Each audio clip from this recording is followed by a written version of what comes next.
every year, the President of the United States pardons a turkey on Thanksgiving. On November 25th, 2009, Barack Obama pardoned a turkey named Courage. In 2011, Obama pardoned two turkeys named Peace and Liberty.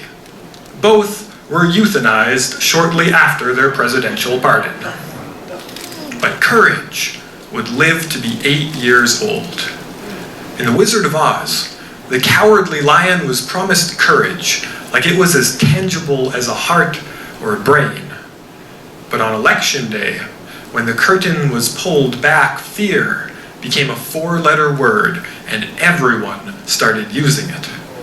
And on November 8th, 2016, Donald Trump was elected the 45th President of the United States of America. It was also my 29th birthday. And let me tell you, that was the worst birthday I have ever had. I remember I sat in my living room and I watched as reality television collided with a dystopian novel, and a demagogue dedicated to demolition and destruction rose to power by uniting a group of people with what divides them. It was the art of a New Deal, an infrastructure plan that was based on burning bridges. He turned the Statue of Liberty into a statue of limitations, signed an immigration ban that draws a line in the sand, and we entered into a brave new world, where rational thinking has to be rationed. Imagine a world where the Constitution feels a little bit less constant, a little bit more fluid, an America where Main Street wants a wall and Wall Street wants a maniac, where Inauguration Day felt more like Independence Day. We'll call it a reboot of the White House, where facts have altered onto an alternate timeline. Alternatively, we'll call it an alternate set of rights, where the political right prays it alters that what is right will be altered. Alternative, call me alternative, but I would just call them wrong. Apocalypse Now, we'll call that yesterday's news.